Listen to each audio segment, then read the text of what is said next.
What's going on, boys and girls of all ages? Eddie Jeezy back on duty, back with another video. So for this video, let's do a nice little upgrade. About a month ago, I had my fog lights installed, and I figured something is missing. So what it is the those fog lights trim cover. So for this video, we'll go ahead and install them and show you guys what the finished product would look like.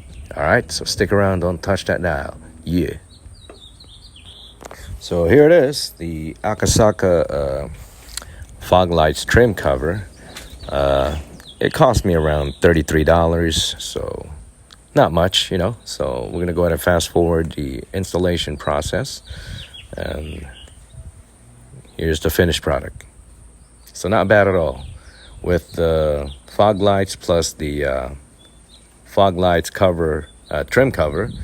It really adds a whole lot more character to the whole entire ride. Just look at the front grille. I mean, sort of remind me of, that's probably what they're going to do for the 2021 mid-cycle refresh. But either way, that's what it is. And thank you so much for tuning in. Yours truly, Eddie Jeezy, back on duty. Peace, and we are out. Please don't forget to press that like button and subscribe. God bless.